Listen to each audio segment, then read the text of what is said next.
Hey, how's it going? This is Melinda and welcome to my channel. So today I want to talk to you about something my husband called me out on that I need to address.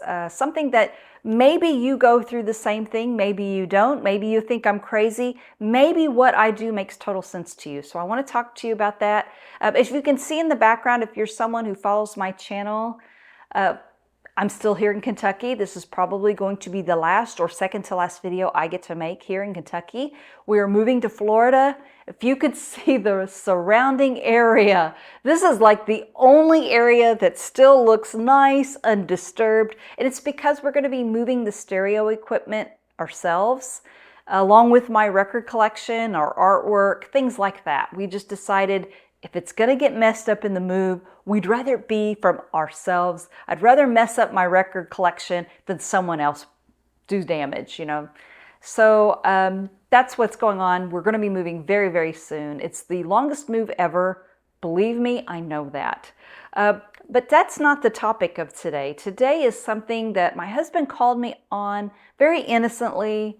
No harm done. He didn't mean to make me rethink things, but if you have had a relationship in the past or you're in a relationship right now, like me, I'm married, sometimes our significant others asks us questions and they already know the answer. So it's always very important that we are honest with our answers, right? So my husband asked me a question the other day and he already knew the answer. He asked me, "Did you get something in the mail today?" And I already knew he knew the answer because we are surrounded by security cameras. So I said, "Yeah, I ordered something today. Yeah, I got something in the mail." Very casually, very coolly. And then he said, "Well, what'd you get?" And he already knew the answer to that because 9.5 times out of 10, it's a vinyl record. You can probably relate to that too. So, I ordered a record. And he's like, "Oh, what'd you get?" And that's where he didn't know because he couldn't see what I ordered. And I said, "Oh, okay, well, I ordered this really cool record. It's INXS Kick. It's the Analog Productions 45 RPM audiophile version of INXS Kick." And he's like, "Oh, don't you already have that record?" And I'm like, innocently, yeah, I do. I do. I have an original." And he's like, "Well, if you have an original and you like it," he said, "do you like the original?" And honestly, the original sounds good. It really does. I've never been unhappy with it. So I said, "Yeah, I like the original. It's cool." "Then why did you order another copy of the same record?" So that's what I want to talk to you about today because he totally called me on something that I've been doing a lot. There's a lot of ways that I've been talking about on my channel that I've stopped buying certain records, stopped doing certain things because I want to streamline my collection. And at the same time, in certain circumstances, I am ordering the same record over and over again. And this is a perfect example. This is my original, still very clean and beautiful condition. I paid under $10 for it versus the 75th anniversary 45 RPM brand new 2 LP set that's $60. Why did I do that? Okay, so this album, when I say I own a cassette for something, when I owned the cassette, that's a huge deal. My mom was a single mom. We had no money. When I was a teenager, I worked jobs and I had to pay for my school books, my school clothes, cheer camp. Anything I needed, I had to pay for myself. So any little bit of extra money I had, if I spent it on a cassette, that cassette meant the world to me. And I wore it out. This is one of those cassettes I owned, Kick. And I had a best friend and she owned the same album and we both loved it.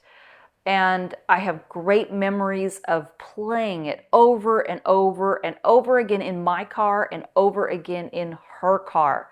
I can still remember the clothes I wore at that time. And she had a beautiful singing voice and I can still remember her singing the song Never Tear Us Apart.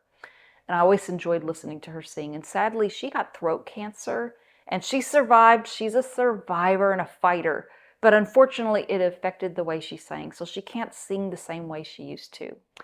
But anyway, this brings back so many wonderful memories.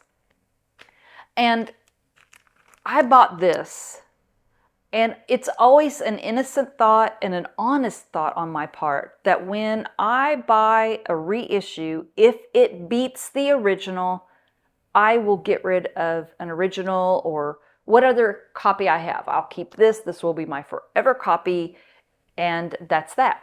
The definitive sound quality version wins out. And honestly, this one does. You know, it really does sound better than the original, and the original is very, very good. I feel like there's some examples I want to bring up. The song The Devil Inside, that intro, that bottom bass level sounds so incredible. You know, his Michael Hutchins going, ah, ah, ah. It just absolutely, that bass is on fire. It sounds so great. That lower bottom end sound quality.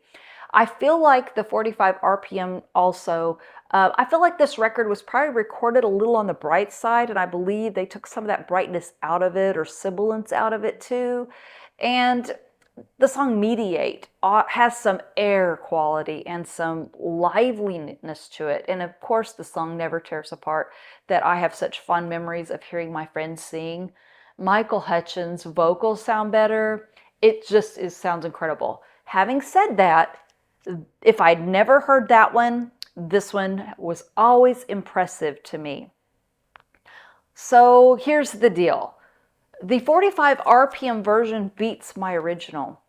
And I told myself, well, if it does, I'll get rid of the original and I'll have just this one definitive copy in my collection. But here's the problem. I'm also a sentimental collector. I like vintage things. I decorate my house with vintage things all around me that remind me of my childhood. It's just who I am. I have great memories of my childhood, my teenage years, and I love having things around me that just reminds me of how great things were and how great my life's been, I guess is what I want to say. So I'm now having a hard time letting go of INXS Kick, the original record. It's perfectly clean. It's in great shape. So I kind of told myself I would get rid of something, and I'm not going to do it. So now I have a couple of copies of the same record. That's not exactly streamlining, is it? And there are people who watch my channel, and I am so happy for you. I'm proud of you. You bought your record collection back in the day, in the 70s, the 60s even, and you never got rid of your records. I applaud you. I think that's so fantastic. So many people got rid of their records in favor of CDs, cassettes, streaming, whatever. You all don't understand, though, needing multiple copies. Those of you who bought the original, you're OG vinyl collectors. And then there's people like me. I'm newer to it. Yes, I loved vinyl growing up, but I'm a newer when it comes to collecting, and I like having these reissues. So I don't really know what the true answer is, other than I'm going to keep both copies of this record, even though I told myself I wouldn't. Same goes for this. And I don't know, again, the 75th anniversary Analog Productions of 90125 by Yes. I have that. I believe it's locked away in storage in Florida right now. Everything in such disarray. Please forgive me. I think it's locked up. But I did open it, listened to it, compared it to my OG copy. Again, I told myself that sweet little lie about getting rid of an original if I liked the 45 RPM version from Analog Productions better. And I liked the 45 RPM version better. You know, there is just something about John Anderson's vocals that sound better to me on the 45 RPM. The guitar sounds more in the room, if you will. The song Leave It, there's this beginning intro, a cappella, almost like a barbershop quartet part of that song, that it just sounds better 45 RPM. And at the same time, and I know this is a common record, but it's the vintage original that I remember hearing. I would hear it when I was with one of my girlfriends, and I knew this album very well. I didn't own the cassette of this, but she did, and we played it all the time. So I just can't let go of that vintage copy either. So I feel like, should I choose? Should I go for just being a person about sound quality, or should I be someone who's collecting because it's sentimental? And I guess the answer for me is both. I'm battling that. There are certain originals I can let go of, and I will talk about that in here upcoming in the video. Records I am willing to let go of, but for some reason I'm struggling when it comes to those sentimental records that I grew up with, letting go of the originals. Here is another one that I just recently bought. You all saw I made a video about a record fair I went to, and I paid a lot of money for this record. I got a discount and it was still expensive. Of Wish You Were Here. This is the 1982 CBS half-speed mastered version. I have a reissue, a new reissue, and that probably will be a little different for me. I could probably let go of a more recent reissue for a vintage reissue that sounds better, and to my ears this sounds better. So this is one of those situations where I bought another copy of it and I can probably let go of the other copy because it's not vintage, it's not an original, it's not something sentimental. It's a one you could go to Walmart or Target or somewhere like that and buy a copy of or order from Amazon today. That doesn't have as much appeal to me as the vintage records. This is one that just recently was gifted to me. I'm going to show it. Let me take it out of its packaging because it's so beautiful. Band on the Run by Paul McCartney. This was gifted to me. You know who you are, and I thank you so much. Okay, so I already had a 25th anniversary version, and I also had a white vinyl copy that came out, I'd say 6 years ago or so. They sounded great, but I cannot tell you how amazing this 1973 Japanese version is. I didn't buy the 50th anniversary. I'm going to stay away from that one unless you all tell me it's better than everything you've ever heard. But again, a multiple copy of a record, and I just can't let go of it. This one is special because I never had a first pressing of it. It's Japanese, but it is a Japanese first pressing, and it's in gorgeous condition, and it sounds so beautiful. I think I just have, when it comes to collecting, two different ideas in my head of what I want. I want sentimental records. I want those early pressings, but I also have a strive for excellence side of me. I want the best sounding version of a record. You know, that's why also a lot of us will upgrade some stereo equipment because we think it's going to make a difference. It's going to improve the sound quality. And I do that with records as well. Now this one is a little different too. This is a favorite record of mine. I love this. Toto 4. This is an original copy. When I hear the song Rosanna, I just have this great summertime memory of being in middle school. That song was a huge hit. I remember hearing it. I was just happened to be standing right by our telephone, and the radio station was playing the song Rosanna, when all of a sudden I heard them break into the keyboards of Hold the Line by Toto. They had an ongoing contest at the time that if they played two songs back to back by the same artist, the first person who calls in won a prize. I happened to be standing by the phone, hearing the ending of Rosanna, and all of a sudden I heard those da da da da da da da. You know what I'm talking about when it comes to the keyboard sound of Hold the Line. I knew that phone number by heart, and we had one of those dial number. I never called so fast in my life. I won. I got a prize, and I got to talk on the radio station, which was really, really cool. And a friend of mine at the time, when she had the radio on and she was making out with her boyfriend, and all of a sudden she heard me talking on the radio, totally killed the mood for them. They died laughing because they heard me talking on the radio. So this song and this album holds great memories. My sister loved the song Make Believe on here, and I also bought the CBS a half-speed master sound. I paid only $1 for this, but this costs a lot more if you buy it now. I just went to a store. They hadn't priced it yet. Somebody who didn't think this was a very special record at all said, how about $1? The owner just didn't care about it at all. I paid $1 for it. Tremendous. Well, I think that CBS master sound sounds better than the original. And then I watched a video, David from Safe and Sound Audio Excursions. He talked about this version of it, the Record Store Day Essential on red vinyl. And he said he thought it sounded better than any other version he had heard. So I ordered it because, again, sentimental, strive for the best sounding copy.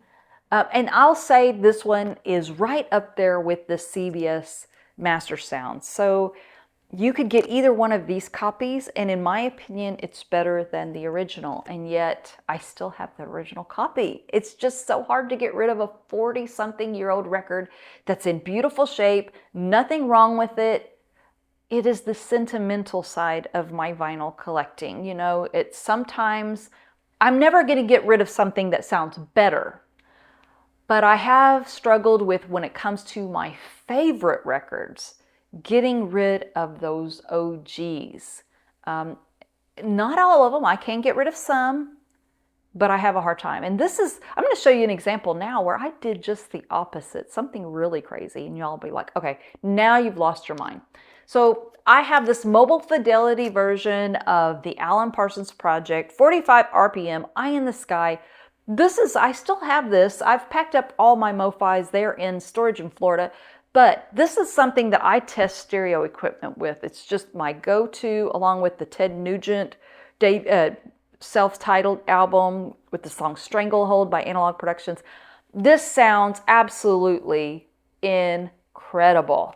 So I really never felt a need to own anything but this mobile fidelity version. However, I went to a record fair a couple of years ago and I found this. It is a first pressing with that gold foil, still in shrink. It even still had the old price tag on it. And I bundled it with some other records, got a cheap price. I don't need this. That mobile fidelity record is really the best sounding version, but this one comes really, really close. It sounds absolutely great. And I love the idea of having a first pressing with that gold foil. So I bought it. You know, we're allowed, I guess, to buy records for whatever reasons we want to. And we shouldn't probably judge anybody else. There's a guy out there who collects nothing but the White Album by the Beatles. And I think he's totally cool for doing it. It's not what I want to do. But I think if you want to own a gazillion copies of the same album, that's your collection, that's your business, you do what you want to do. I probably am going to get some judgmental comments on this, and I do want to hear from you. You be honest with me. Where do you stand? Are you an OG person? Are you for sound quality? Or are you like me? You have a sentimental side, you have a strive for excellence in sound side. I just really want to be close to the music and hear things the best way I possibly can. And yet I'm a sucker for an original. Originals will never be pressed again. You can never go back in time and press more originals. And it's hard to let them go. But I will end this video with this final thought. This is the Van Halen One Step. And I just showed this on my more recent video. I reviewed it. I love it. But Van Halen is my very favorite band, and I have way too many copies of Van Halen records that I'm never going to listen to again. Now that I own this One Step, I think based on the fact that when I go to record stores, I do see Van Halen records. It's not like they're rare. I think I can let go of some of my originals because once I heard these on the One Step, I'm not going to go back to those originals. And to be honest with you, the Chris Bellman versions, a lot of times, I haven't done complete comparisons yet, but a lot of times, at least on the first two records, Chris Bellman beat the originals as well. So yeah, they're my favorite band, and having originals is really cool. But they are really literally going to collect dust. And why not put them back in circulation eventually? After I move, after I get situated in Florida, I might do a purge, and I might make some tough decisions and get rid of some of my Van Halen records. As long as these one steps keep sounding like the first two have, incredible, enjoyable, worth every penny. This was a promotional copy given to me, but I would have paid full price and been very, very happy. You know, I can let go of some originals because I think sound quality for me is a little bit more important than the sentimental value, but at the same time, I love owning those OGs. I would love to hear from you. Are you an OG collector? Are you a best sound quality collector? Are you somewhere in between like I am? I would love to hear your thoughts on that. And also, if you enjoyed this video, please hit the subscribe button, the like button, and the notification bell. It all helps me out so, so much, and I thank you in advance. But most importantly, if you watch this video, just thank you so much for watching, and I will see you next time. Take care. Bye-bye.